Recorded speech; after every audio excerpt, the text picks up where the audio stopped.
Hey guys, Jamie here from the Butch Harmon School of Golf, Dubai, and today we're going to talk you through how to make your chipping and pitching practice a little bit more productive, and we're also going to talk you through what we've been doing in some of our supervised practice sessions this January.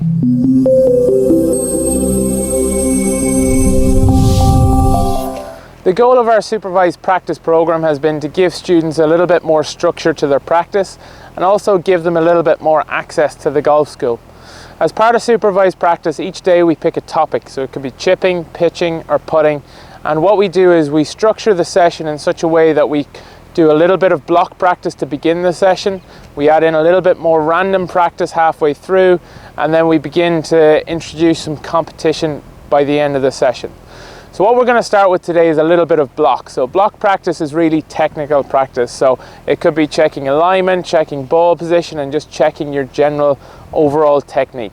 So if you're working on something specific, for example, maybe rotating the club open a little bit in the backswing, that's what your focus is going to be on for the block practice part of this station.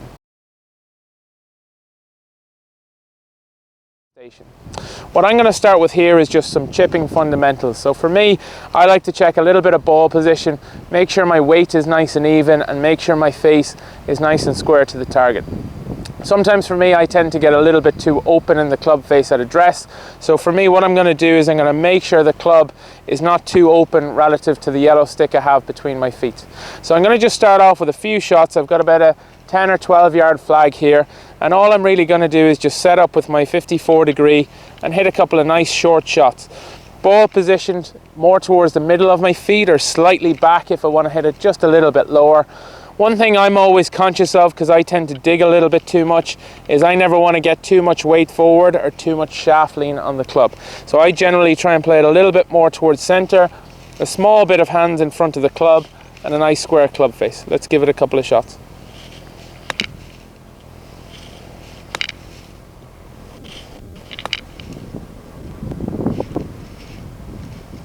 All I'm really looking for as I work my way through these shots is a nice shallow contact with the ground. Like I said, I tend to dig a little bit too much.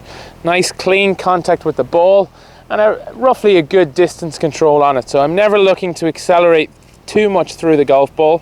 I like a nice even rhythm on my wedges with just a small amount of acceleration coming into the golf ball. You can see those shots there coming off nice and shallow. I'm not really taking much divot. The ball's coming out nice and low with a little bit of check on it. And for me, that's the perfect flight for this shot.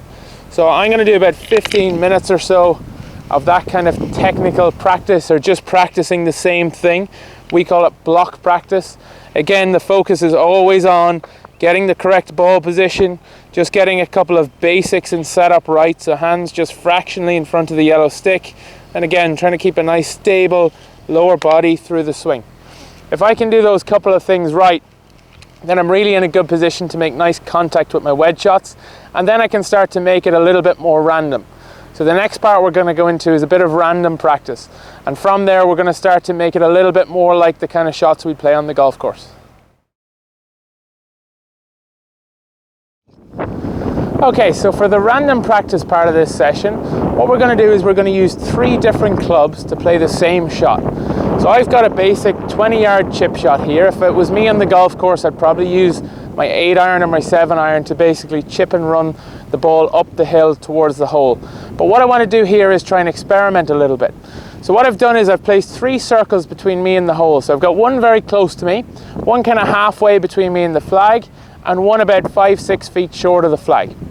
The goal here is I'm going to try and land the ball at the first circle with my 8-iron and let it roll out, which is probably the shot I would play on the golf course. The second shot I'm going to play is a pitching wedge. I'm going to land it in line with the second circle and let it roll out towards the flag. And my final one is a little bit more of an aggressive shot, not necessarily the best one for this situation, but it may work for practice and it's good just to experiment and try it. I'm going to use a lob wedge to try and land it almost at the flag. Like I say here, the goal is to experiment a little bit with different shots and try and test your skills more so than hit the correct shot. Normally I would use tees for this, but just for the purpose of the camera I've used circles to make it a little bit clearer. So my first shot, like I said, is an 8-iron. I'm going to try and make a small swing, low to low, and keep a little bit of the loft off. Hopefully we can land it close to that circle and then let it just release towards the flag. Here it goes.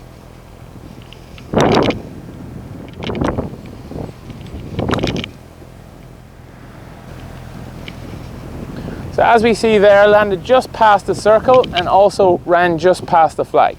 So for my second shot, I'm going to try the pitching wedge. We're going to go for the middle circle, which is roughly about halfway between me and the flag.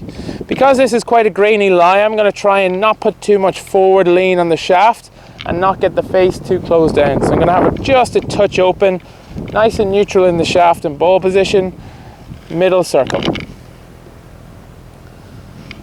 We see there a much better shot. So I've landed it directly in line with the circle and it's released up towards the flag.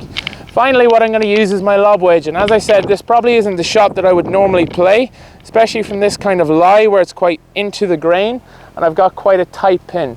So what I'm going to do is I'm going to try and land the ball very close to the flag. I'm going to have to open the face to do so and hit a relatively big shot. And again, I'd be pretty happy with that one. That stopped just past the flag. A far more difficult shot to play in this situation, but again, the idea here is to experiment and test your skills. Once you've completed the random practice part, then we can start to go on towards a more competitive and a scored version. So what I want you to do is do random for about 15 minutes. You can change flags, you can change positions, change lies as much as you possibly can, and then we're going to go towards a more competitive style practice. The final part of our practice session is going to be competitive practice. When you think about it, every time we set foot on the golf course, we are competing. We are competing against the golf course, competing against our best score, and also competing against our friends. However, when we're practicing, this is often the most neglected part of our practice session. So competitive practice is basically part of practice where we are going to count our score. In this case, we're going to play par 18. So we're going to play from 9 different locations. Each time we're going to change club. We're going to have to get the ball up and down in 2 shots, i.e. par 18. So let's give the first one a go. We've got a very straightforward kind of 10 or 15 yard chip shot just over a little hill in front of me. So I'm going to use a 58 degree for this one and see how I do.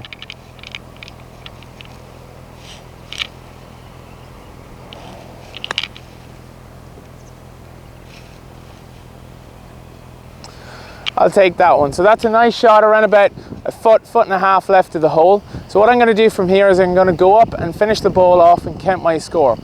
From there I'm going to do this 9 different times. I'm going to use a different club each time I play it. So I'm going to rotate between my 3 clubs and every single time I must use a different one.